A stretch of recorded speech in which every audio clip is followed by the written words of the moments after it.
Hola, buenos días. Mi nombre es Rigoberto y estamos en Conversando el Desarrollo. Buenos días, Paulo. Muy buenos días, Rigo. Pues sí, aquí estamos ya una tercera ocasión, hoy con un invitado especial para que conversemos sobre el territorio.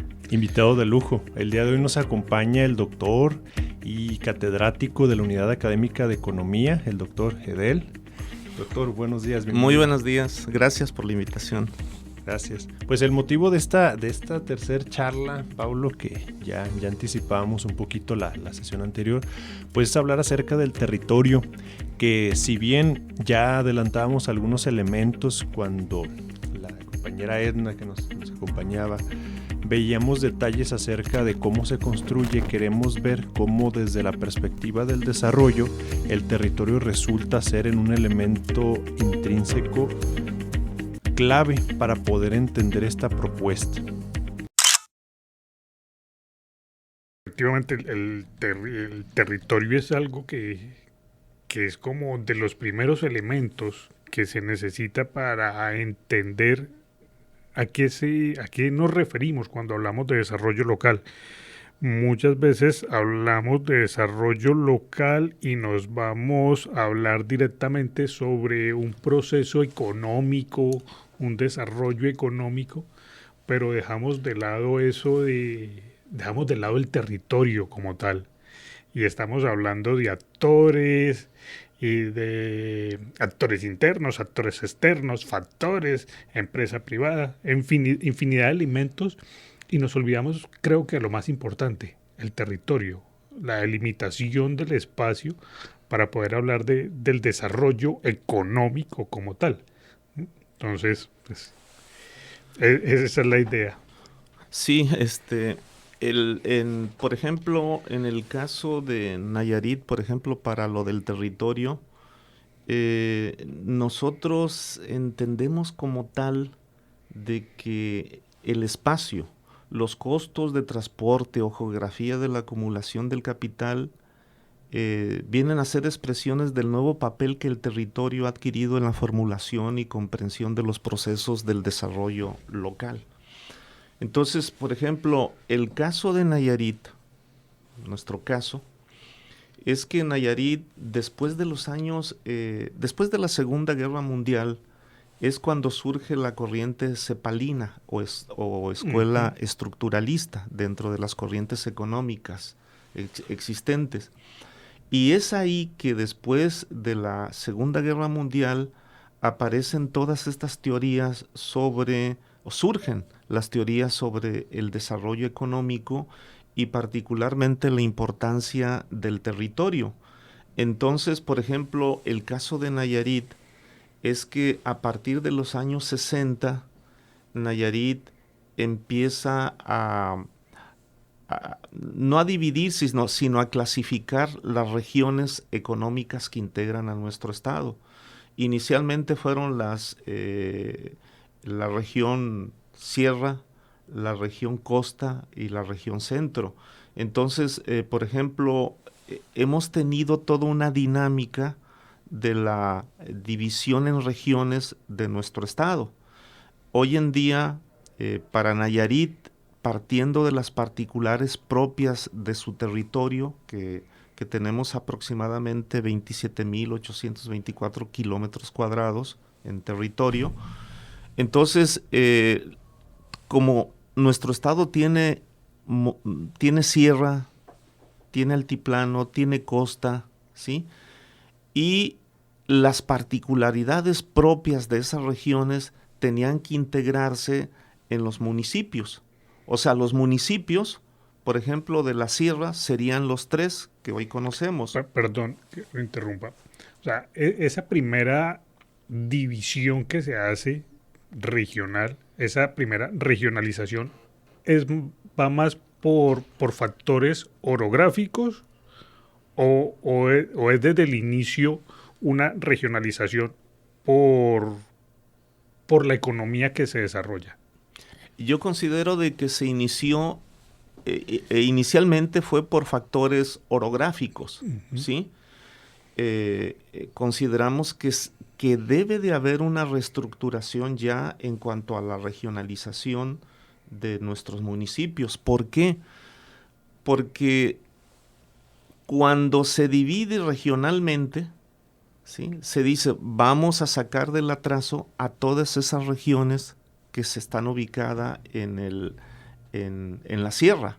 Sin embargo, podemos ver todavía el grave rezago que tiene en la región que integra, por ejemplo, los municipios, que es la región sierra que integra los municipios de Guajicori, el Nayar y la Yesca.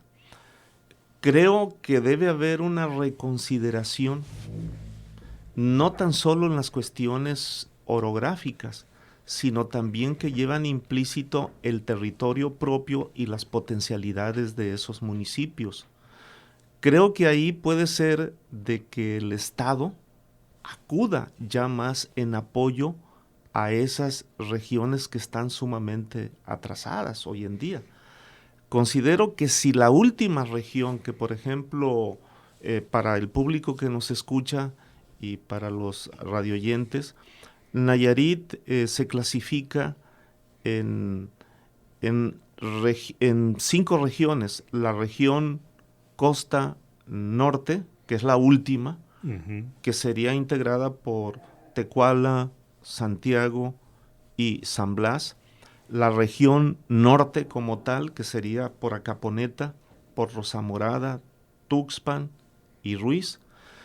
Y la región centro, que sería Tepit y Jalisco. La región costa sur, que fue de las penúltimas regiones creadas, que es la región Compostela y Bahía de Banderas. La región sur, que sería a partir de Santa María del Oro, San Pedro Lagunilla, Aguacatlán, Jala, Ixtlán y Amatlán de Caña. Y por último sería la región sierra, que ya indicamos cuáles serían. Fíjese, doctor, que ahorita que menciona sierra, en ocasiones pasadas hablábamos acerca de que los procesos de desarrollo de manera general, en este proceso emancipador de las sociedades, generó altas concentraciones de población en puntos determinados. Esto pues ocurrió desde las revoluciones industriales europeas, pero también se vieron los fenómenos en México. En el caso de Nayarit específicamente, la concentración de la población primariamente estuvo en Tepic, después en Bahía de Banderas, gracias al desarrollo económico. Y estas regiones sierra casi siempre están, si bien clasificadas en un solo elemento por las características que comparten, yo personalmente he considerado que esta zona debería de analizarse desde otro tipo de aristas. En particular, inicio con el municipio del Nayar. El municipio del Nayar es una cuna de una variedad impresionante de culturas, donde podemos encontrar tepehuanos, mexicaneros, coras o huicholes, hispánicamente hablando, y cada uno de estos tiene una peculiaridad. Si usted visita, por ejemplo, la Mesa del Nayar, de la Mesa del Nayar hacia el norte del municipio, se va a encontrar con que en su mayoría de la población se autoadscribe como cora o nayeri en su dialecto. Pero si usted va de lo que es Jesús María hacia el sur, hacia la parte sur, ya casi colindando con Tepic, cercano con Santa María, la mayoría de la población se autoadscribe como huichol o birrárica. Entonces, de manera general, el Nayar es como que si estuviera compuesto hasta por 3 partes, si lo pudiéramos ver así. La parte norte están estos pueblos con sus costumbres muy arraigadas más hacia la cuestión nayeri. Está la región centro, cercano a Jesús María, donde pues es más común encontrar, como pudiera entenderse, mestizos y otras personas autoadscritas a pueblos originarios, y la parte sur de Birrárica. Pero casi siempre se trata al Nayar como que si fuera un solo ente, y es precisamente por no considerar el aspecto territorial. Entonces, Paulo, ¿el territorio qué es? El territorio, ya decías, no es orográfico. El doctor ya nos explicaba que tiene que ver también con aspectos económicos. ¿Cómo se construye el territorio? Bueno, yo pienso que hay que aclarar muy bien lo que son tres conceptos, Ujú. que es el territorio, la se me fue la palabra, Territorialidad. territorialidad y la regionalización, ¿sí? Ujú.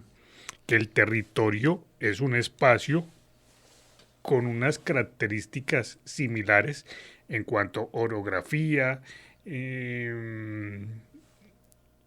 o sea, unas características muy particulares, muy similares, y define un espacio, y es como la relación pues que tienen estos elementos.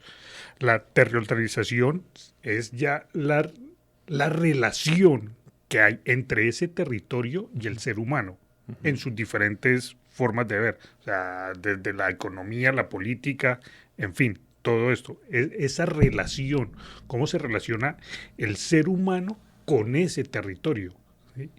Y la regionalización, pues que ya el término región va muy ligado al término economía, ¿sí? Cuando hablamos de región, casi que obligatoriamente tenemos que hablar de economía. Prácticamente el término región nace con la economía, ¿sí? Entonces ya, incluso para nosotros, en el caso específico, Rigo, estudiantes de una maestría en desarrollo económico, debería ser más común el utilizar la palabra región que el mismo territorio. Y me llama la atención eso de que los diferentes posgrados, diferentes maestrías que hay en desarrollo económico, muchas se refieren al territorio, pero la región no queda a un lado, ¿sí? ¿Esto por qué se da, profesor?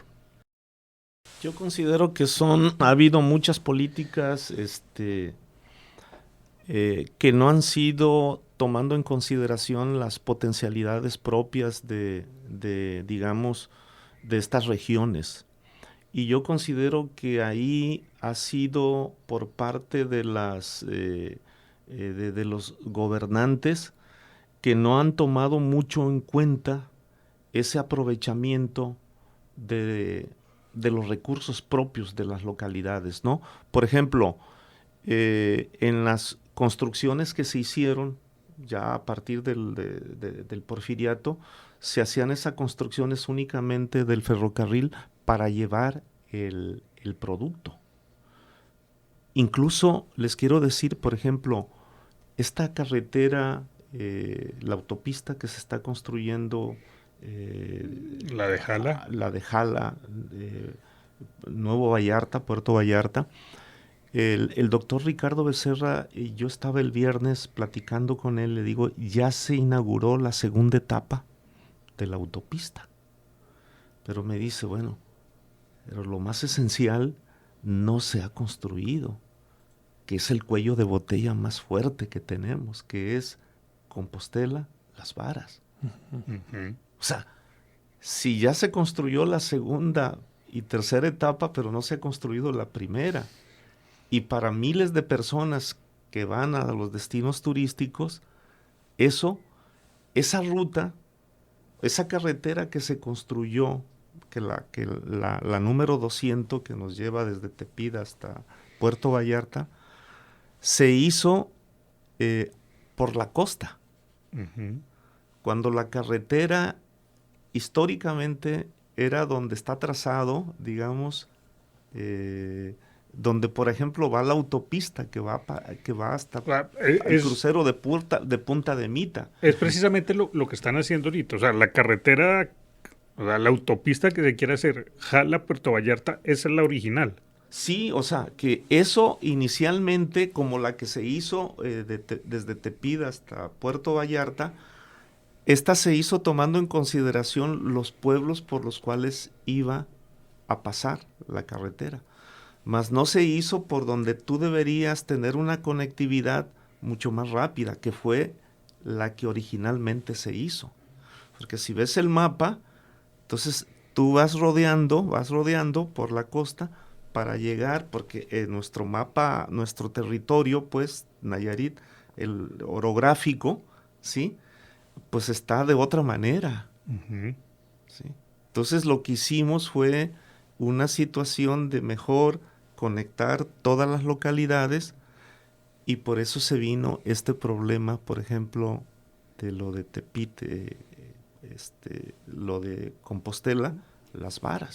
Fíjese, doctor, la importancia entonces de tomar en cuenta sí decimos que el territorio no solamente se limita a las cuestiones físicas, pero qué importante tomarlas en cuenta, porque al final impactan las relaciones humanas que lo componen, ¿no?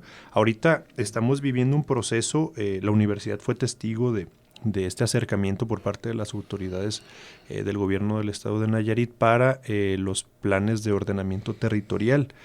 En las mesas de trabajo que tuvimos el gusto de estar participando como alumnos de esta maestría en desarrollo, nos dimos cuenta que si bien se convocan a los distintos sectores académicos, empresariales, público en general, asociaciones, yo al menos no noté que existiera esta visión que usted plantea de territorio para la construcción de este tipo de planes.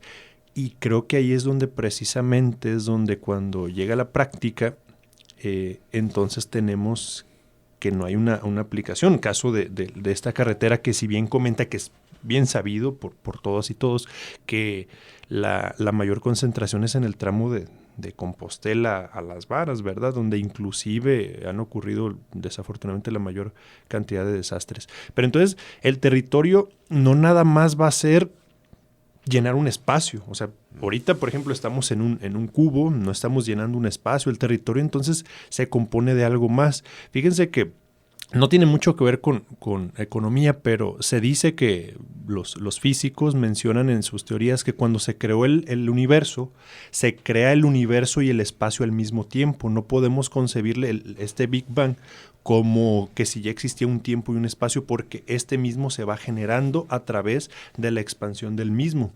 El territorio pasa igual, porque entonces el territorio no es como que hay un espacio físico que llenamos, el territorio se convierte como parte de esta misma relación. El territorio es a la vez sostén y potencializador de las sociedades, porque en un principio, si nos remitimos a tiempos antiguos, el ser humano pues primeramente tenía que dominar los elementos, y una vez que los dominó, aprendió y consolidó la agricultura, pues entonces pudo empezar a tomar parte de este espacio, hacerlo propio y reproducir de manera masiva las grandes sociedades. El territorio ha estado presente entonces en los momentos claves, no solo de la historia humana, particularmente mexicana, pero sí también de otras regiones. Doctor, ¿conoce usted otro caso, usted que es conocedor sobre los aspectos incluso geopolíticos, donde impacte esta visión de territorio y que haya causado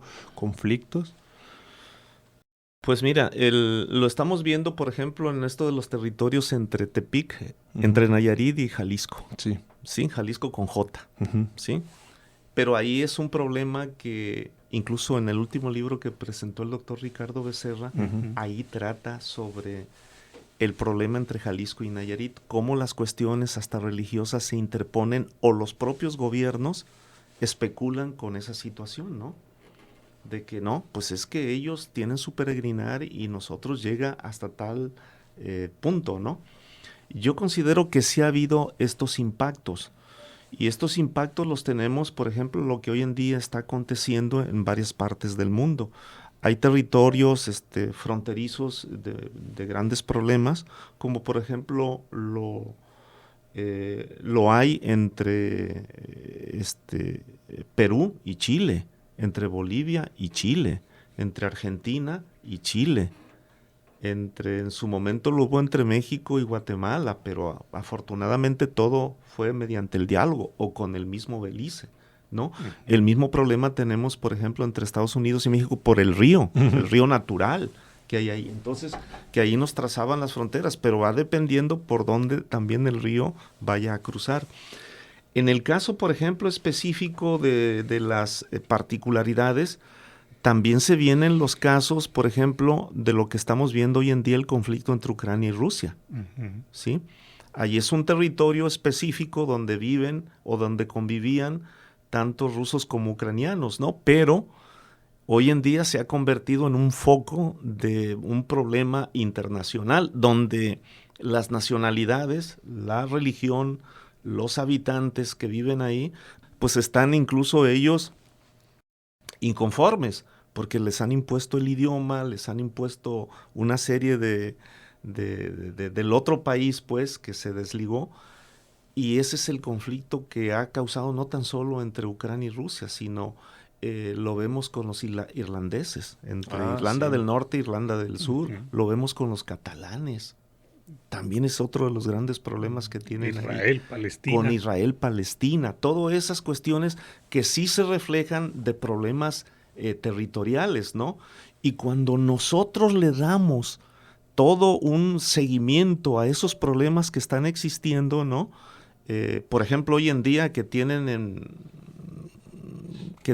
digamos, en un gran susto al mundo, ¿no? Como lo es el conflicto entre Ucrania y Rusia, pues ahí se están disputando no tan solo la cuestión geopolítica, sino la cuestión fronteriza, la cuestión de las nacionalidades, ¿no? Entre ellos. Está bien interesante todo esto que estamos platicando. Una recomendación de Paulo, El asalto en Entebes, una película que retrata un conflicto territorializado. Sí, no, y aparte de que es muy interesante ver cuando todavía en su momento estaba Isaac Rabin como primer ministro de Israel, estaba Ariel Sharon, que era secretario de Defensa, pero pues que era la cabeza del Mossad en ese momento.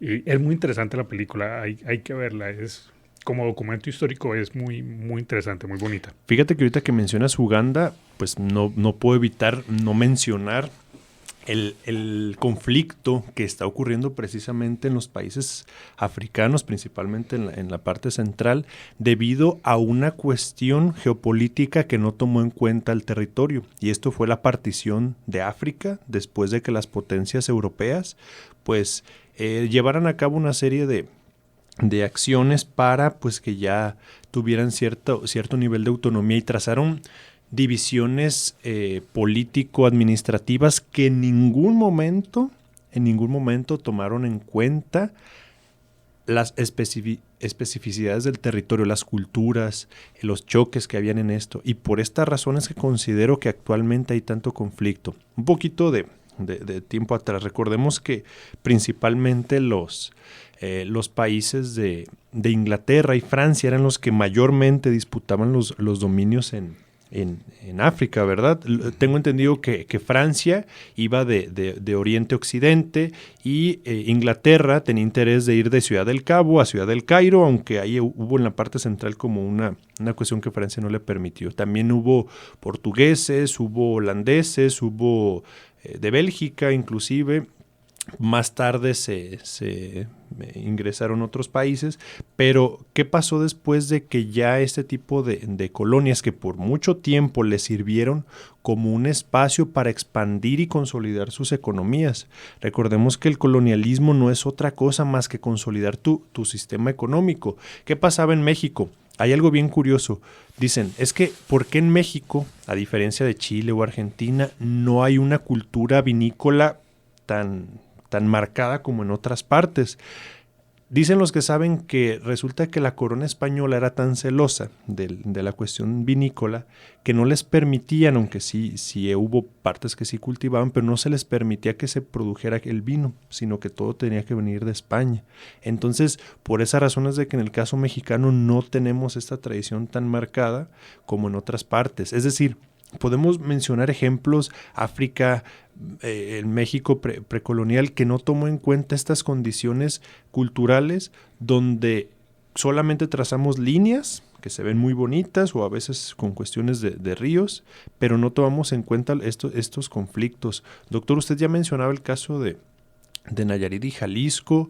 ¿Qué opina al respecto de esta cuestión? ¿Cuál sería la forma más interesante de resolverse? Pues resolverse tal y como estaba específico desde que fue creado el estado de Nayarit, ¿no? Uh-huh. Incluso mucho antes, las diferentes etapas de Nayarit, primero que fue cantón, después fue, creo, distrito, ¿no? Un distrito militar, después territorio y hoy en día estado de Nayarit. Yo considero que se cruzan muchos elementos que son hasta de que se especula mucho con la religión, con las tradiciones de los wixárikas, ¿no? Ujú. Entonces considero que ahí sí las partes deben de llegar a un acuerdo en donde se reconozca tal y como está establecido desde el inicio ese territorio. Pero en fin, eso serían las partes entre Nayarit y Jalisco. Pero igual es algo muy difícil. Ajá. Eh, Es porque, difícil. porque es, por no decir imposible, porque es que difícilmente muchas personas van a aceptar que les cambien su lugar de nacimiento, por así decirlo. ¿Sí? Así originariamente pertenezcan a una zona, a un territorio. Ya en este momento hay como una especie de nacionalismo micro, pero sin mucha, como una apropiación del territorio, pero sin pasión. O sea, me apropio de un título porque sí. Pero ¿y cuáles son los motivos para eso? Pues porque sí. Y ya. ¿Sí? Ahora, Paulo, ahorita que mencionas ese aspecto, porque ha influido en la dinámica actual que vivimos, el nacionalismo, hay que pensarlo también en términos históricos, es de reciente creación. Fue una forma de justificar esta integración de muchos estados, de muchos países, considerando una sola identidad. México es el caso más concreto. ¿Qué pasó después de la independencia? Recordemos que México, todos lo sabemos, perteneció a la corona española, estaba conformado por algunos virreinatos, pero conforme iba pasando el tiempo y los conflictos geopolíticos, fue perdiendo territorios. Ya antes de esta sesión, el doctor Edel nos recordaba los conflictos con Estados Unidos. Y México, ya una vez que se consolidó y estabilizó, pues tuvo que crear esta identidad de Estado-nación, pues para evitar esta segregación. Pero en tiempos actuales pareciera ser que este sentimiento nacionalista lo están retomando, pero para desestabilizar a las potencias. Caso, por ejemplo, lo que pasó en la antigua República de Yugoslavia. Es un caso muy reciente, a finales de los 90, ya casi para el 2000, y que actualmente tenemos que son 5, casi 6 estados, si contamos en cuenta a Kosovo, pero que fue una forma para poder dividir a las entidades. Otro caso también que me viene a la mente es el caso de Siria, disculpe. Uh-huh. Siria fue un país relativamente estable hasta el 2011, cuando el presidente Bashar al-Assad fue derrocado debido a, claro, ciertas represiones contra la población civil, pero que esto desencadenó una serie de conflictos internos y se retomaron ciertas identidades para apropiarse de este espacio. Están por un lado los kurdos, están por otro lado los musulmanes sunitas, otros los chiitas, y tenemos ahorita una zona completamente inestable debido a que esta identidad que existía, que mantenía esta cohesión, ya no está de alguna manera conservando ese tejido en esta región. Entonces, el territorio no viene a ser solo una palabra, no una letra muerta, sino debe ser el origen de la construcción de las políticas, incluso de los estados, para poder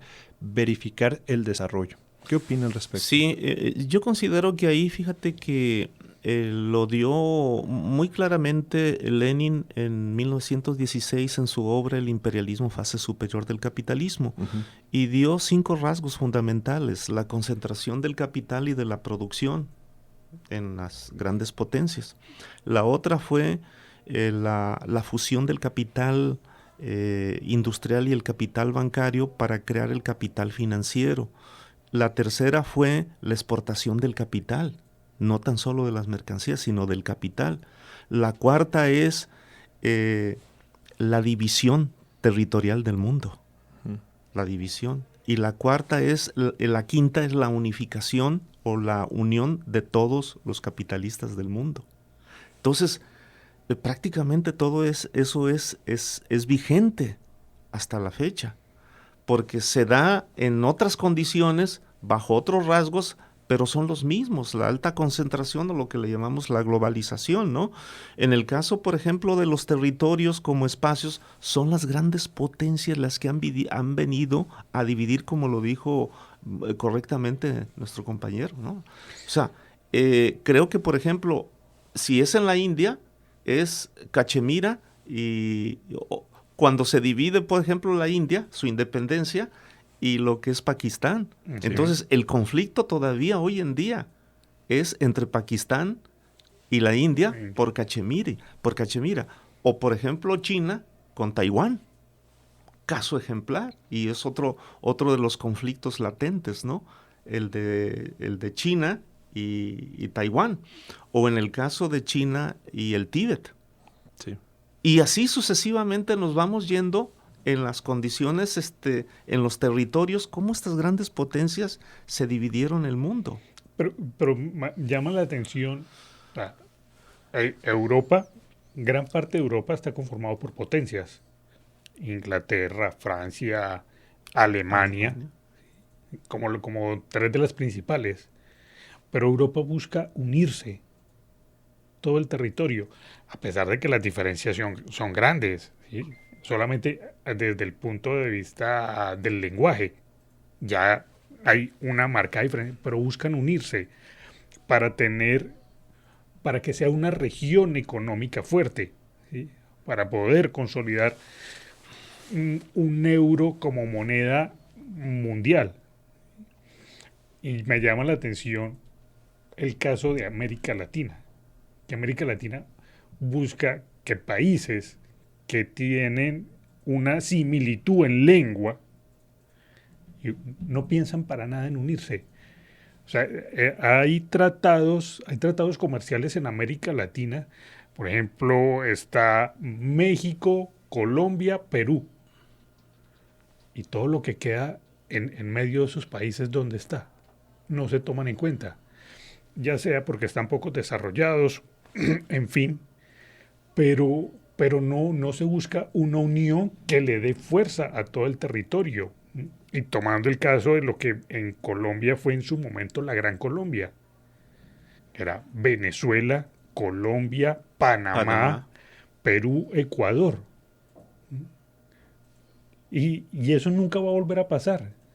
Porque ninguno de estos países va a ceder va a ceder su nacionalismo para buscar una consolidación que le dé mayor respaldo económico.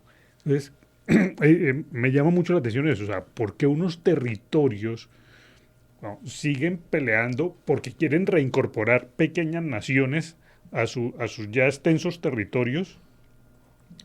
¿Por qué culturas, territorios bien desarrollados buscan unirse más? ¿Y por qué países tercermundistas, como se les llama, los países en desarrollo de América Latina, no buscan esa unión? Ahora, Pablo, acabas de mencionar una palabra controvertida y más en nuestra materia. Tercermundistas. Esta lógica de desarrollo, de progreso, pareciera ser que marca un estándar casi metódico de qué es lo que debe ser el desarrollo. Sabemos que actualmente ya no hay una sola forma de concebir el progreso de las sociedades, y más si está basado en la reproducción exacta de modelos de territorios que nada tienen que ver con nosotros. Latinoamérica es completamente diferente al caso europeo en muchos aspectos históricos, culturales y de apropiación inclusive tecnológica. Y entonces creo que ahí es donde está la verdadera discusión. Si realmente para poder desarrollar nuestras regiones debemos de adoptar modelos externos, o deberíamos de voltear a ver cuáles son las capacidades, qué tipo de condiciones tenemos culturales, de apropiación, incluso tecnológica, de capitales, ¿por qué no? Y hasta nuestros recursos para tomar en cuenta qué es lo que podríamos hacer para desarrollar nuestras sociedades y a lo mejor irnos liberando un poquito, dijeran la corriente decolonial, de este eurocentrismo que solamente nos ha castigado por mucho tiempo. Fíjense que, por ejemplo, ahorita que tocaron los temas de Europa y todo, ¿qué es lo que estamos viendo? Hoy en día, por ejemplo, en los últimos 23 años, vaya, el siglo XXI, estamos viendo que de ser los últimos 70, 80 años una bipolaridad entre las grandes potencias, nos convertimos en una unipolaridad de una sola potencia, de un solo guardián, de un solo policía del planeta. Pero lo que en realidad se está luchando hoy en día es la multilateralidad, que ahí es donde encajamos la gran parte de los latinoamericanos, incluyendo los europeos, porque los europeos no han querido ceder, y lo estamos viendo con este conflicto en Europa, ¿no? ¿Dónde se han desprendido o dónde se han iniciado las guerras? En Europa, la primera y la segunda. ¿Y dónde estamos prácticamente, toco madera, a la tercera otra vez? En Europa de nuevo, ¿sí? Ahí alguien de ustedes ya lo dijo, creo que Pablo, Roberto, ¿sí? Que ahí son las grandes potencias, ¿cierto? Ahí estamos viendo que está Francia, que está Alemania, que está Inglaterra, pero Inglaterra y ¿cómo se llama? Francia son potencias nucleares. Y Alemania tiene bases nucleares de los Estados Unidos. Lo que estamos viendo es que Alemania, y estamos viendo en este conflicto en Europa hoy en día, pues no es una Alemania independiente, que digamos. Por más que es el líder de Europa. Pero en realidad, ¿a qué la han llevado Europa? A Alemania. Alemania era el principal socio comercial de Rusia. Alemania era el principal, mercado de abastecimiento de gas y petróleo ruso. ¿Y qué han hecho? Rompieron todo eso. ¿Quién lo hizo? ¿Quién está interesado en eso? Porque Alemania, pues, es la líder de toda la Unión Europea. Y es que prácticamente en ese sentido histórico es casi que el único que queda. Sí. Porque ya desarticularon lo que fue en su momento Yugoslavia, Checoslovaquia, sí, que eran los grandes aliados rusos. ¿Sí? Entonces, lo que estamos viendo es que el binomio que estaban haciendo entre Rusia y Alemania, pues es que Alemania era el principal socio, y Alemania iba a ser una mayor potencia todavía, pero se estaba mucho cargando, no en sí cargando, sino más bien teniendo unas relaciones comerciales, de petróleo, de gas, de comercio, de industrias y todo, entre lo que fue su anterior adversario, enemigo, Rusia, y estaban yéndose. Pero ustedes han visto cómo esto ha terminado. Entonces, ¿hacia dónde va la Unión Europea? ¿Seguimos con una unipolaridad o una multipolaridad? Y en ese contexto está América Latina. Nosotros ya estamos en el barco, ¿no? Estamos en el TEMEC, Tratado México, Estados Unidos y Canadá. Entonces nosotros no podemos, fácilmente decirle a los chinos, vénganse y hagan. Al contrario, para México, China es un no contrincante, sino un competidor de los mercados, en el mercado de Estados Unidos y de Canadá. Sí, pues igual es de lo que más se habla, por ejemplo, en este momento con la fábrica de Elon Musk. ¿Sí? No es tanta la maravilla de la fábrica, sino que a México le está ganando territorio laboral a China. Claro. Por ser sede para esa empresa. Y qué triste, ¿no? Que la competencia sea la mano de obra barata, porque es lo que es. Las empresas multinacionales lo que buscan son espacios estables donde puedan invertir, donde puedan sacar provecho, donde la mano de obra pues de alguna manera les sea más redituable, porque si recordamos las bases de la economía, la plusvalía existe en ese excedente del laboral no remunerado. Y sin caer en temas un poquito controvertidos, lo que a mí me gustaría destacar en particular de Elon Musk es que la gran mayoría de las perspectivas externas que tenemos de desarrollo vienen a invertir capitales, extraer recursos, pero ¿y la tecnología? ¿Dónde viene? ¿El capital intelectual de dónde viene? ¿Realmente nos sirven para potencializar nuestro desarrollo, para generar nuestra propia industria, nuestra propia tecnología, o solamente servimos como un campo donde pueden seguir extrayendo como una perpetuación colonial? Y fíjate, eso mismo, ¿ustedes creen que los chinos no lo podrían hacer? Pero ahí viene el factor geopolítico, geoestratégico y geofinanciero. Entonces, primero, no se le da a los chinos, se le da al capital por cuestiones de tratados que tenemos con... ¿Cómo vería Estados Unidos una inversión china? Ujú. O como la que pararon aquí con San Blas. Pues la pararon porque China estaba interesado en miles de millones de dólares para, crear o, digamos, invertir en un puerto de San Blas, o cercano a San Blas, y no se hizo. Entonces, el factor también geopolítico, geoestratégico, geofinanciero, cala ahí, influye, impacta, ¿no?